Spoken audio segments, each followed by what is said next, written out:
Saluti a tutti, proseguiamo il nostro viaggio attraverso le 40 città antiche della Sardegna parlando della mitica città di Tula. Atlas, ossia Tula intesa come solco sacro, è riscontrabile con lo stesso significato ma con significante differente nelle due grandi città portuali sarde dell'antichità, Sulci o Sulci nell'isola di Sant'Antioco e Sulci nel porto di Girasole, Tortolia, Arbatax. Plinio il Vecchio chiama le stelle Iadi con il latino sucule, termine molto simile a sulchi, tanto da sembrare una lieve corruzione di sulcula, vale a dire isola dei solchi sacri. La mitologica Thule o Tula, secondo alcuni scrittori greci, era posta nella terra degli Iperborei.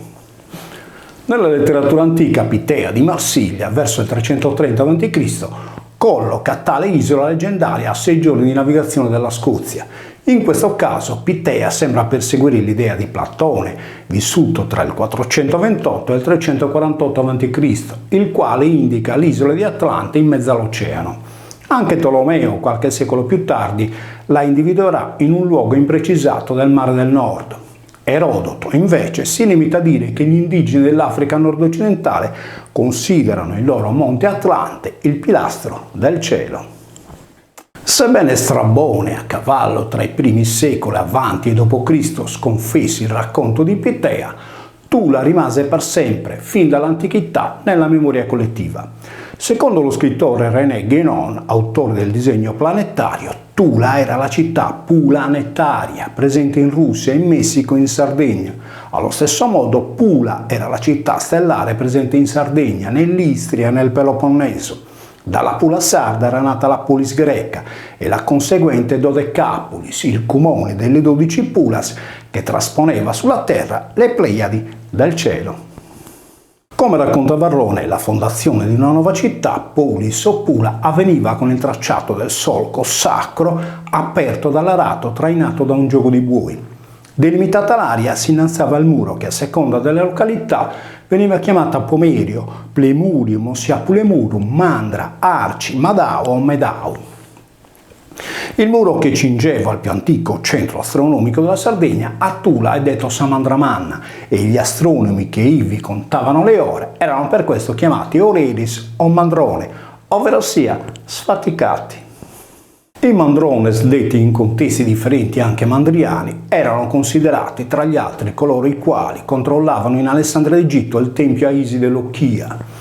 Il toponimo Samandra de Sajua, vale a dire il recinto tracciato dai buoi, è riscontrabile in numerose località dell'isola. Il dato più sorprendente è che su tale nome è quasi sempre presente un nuraghe e un villaggio nuragico. Per questo Atlante è ricordato da Apollodoro come colui che costruiva solide mura e scacciava gli stranieri dalla sua terra. Nella regione storica sarda della Planarcia, Pianalza o Pulanarcia, il recinto sacro del Madao è riconoscibile nel toponimo Magomadas, termine composto da Magu o Macu e da Madaus. Non sono pertanto un miraggio del deserto sahariano riflesso sull'isola di città africane di Monastir, Tonara e Magomadas, gemelle di quelle sarde, ma un antico trasferimento coloniale dei nomi di luogo della Sardegna verso l'Africa. La stessa città di Madaura, nella Numidia, si rifà al recinto sacro del Madau. Il cognome Madau ha primato a Paulilatino, nel cui territorio insiste l'importante pozzo sacro di Santa Cristina. La regione che cinge il Monte Atlante in Africa è detta Mauritania e ricorda molto da vicino Mauridus Sardis, ma è molto probabile che in origine venisse chiamata Madauritania, dal momento che, secondo la leggenda, il suo re era anche un astronomo. Infatti, i Mauritani sono detti da Strabone Cananei, ossia figli di una stella Cana. Si racconta che il monte di Atlante sembrava sorreggere il cielo, come qui il monte di Tula. La città sarda, citata dalle fonti antiche con il nome di Tibula, pareva scomparsa nel nulla, come Atlante, facendo trascorrere notti insonni a molti studiosi che la ricercavano. Il problema della sua individuazione stava nel fatto che la vocale Y della prima sillaba veniva letta erroneamente come una I, anziché come una U, stravolgendo il suo significante e conseguentemente il suo significato. Se una consonante fa la differenza, come si dice in linguistica, una vocale ti cambia la vita, se passi da Marte a morte.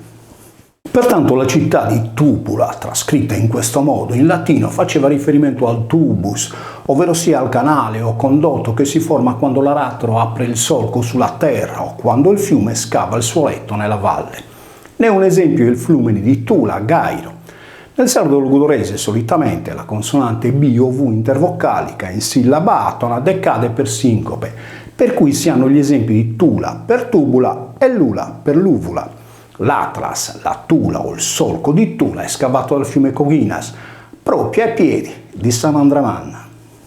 Da Tula, seguendo il corso del Coghinas fino alla sua foce, si incontra lungo il percorso che lo costeggia la frazione rulese di Samela, dove è stato rinvenuto il miliare romano con l'indicazione della strada che congiungeva la città all'omonimo porto di Tubula, situato dove oggi è presente la chiesetta di San Pietro a Mare, nel comune di Codaruina o Valle d'Oria.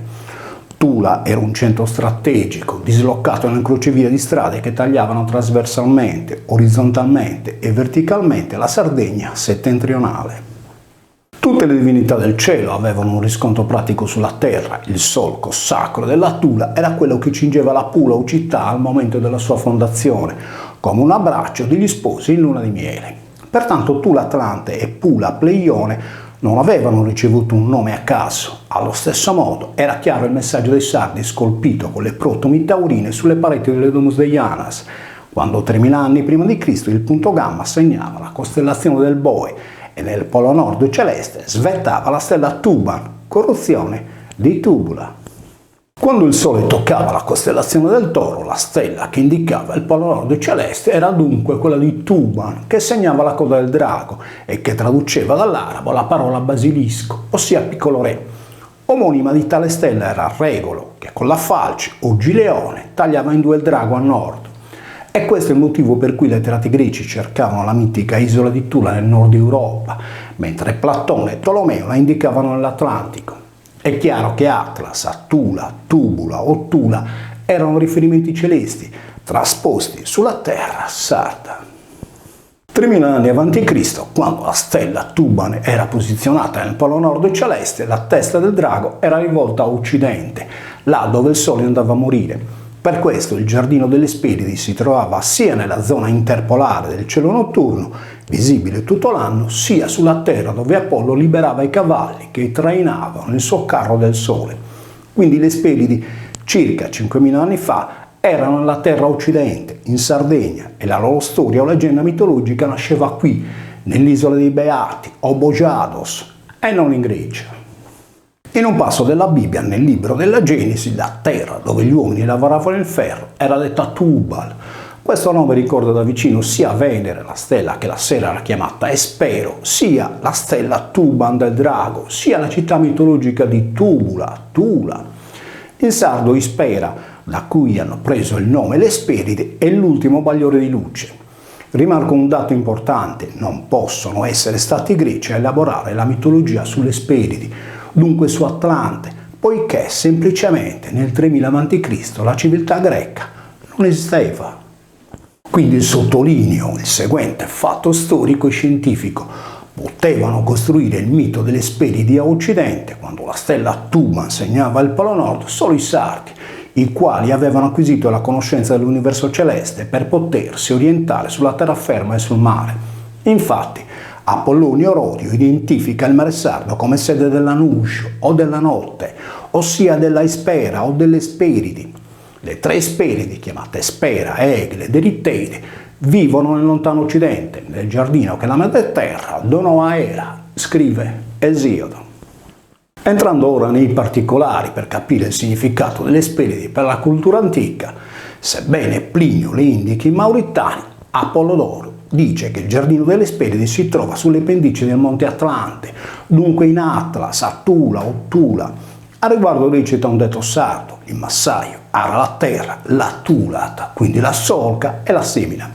Sempre Apollodoro racconta che quando Era, patrona del cielo, si accorse che i pomidori dell'albero del sole iniziavano a maturare, mise a guardia del giardino delle Speridi il drago, l'Adone.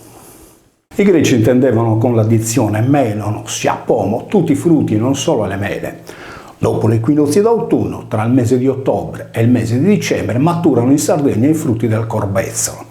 Tale pianta ha la proprietà di conservare gli stessi rami sia ai fiori, sia ai pomi acerbi, sia ai frutti maturi.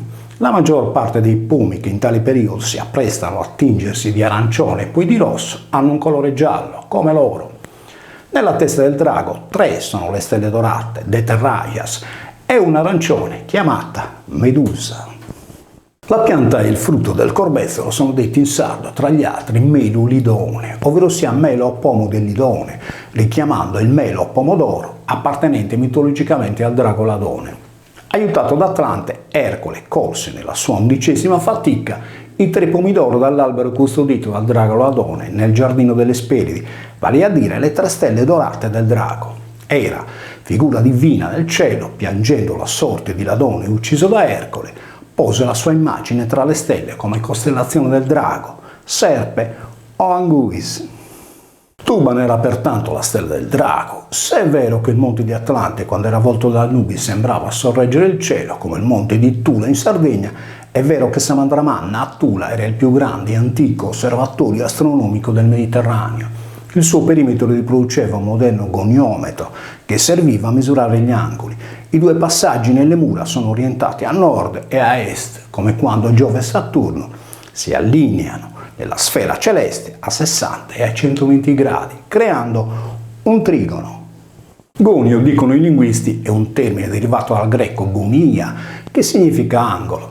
Il monte conico che riproduce in natura il triangolo equilatero, come quello di Gonare, è detto in Sardegna Gonno in campidanese, Gunna in nuorese e Bunna in locutorese.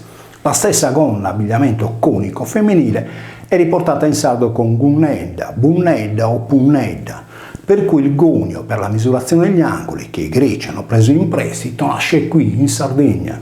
Samandramanna di Tula ne è un esempio concreto. La chiglia della nave soccava le acque come l'aratro a terra. La Sardegna venne chiamata per questo in antichità isola di Atula o Atlante, poiché, arando il Mare Nostrum in ogni suo angolo più remoto, i suoi governanti avevano fondato le più grandi città dell'epoca.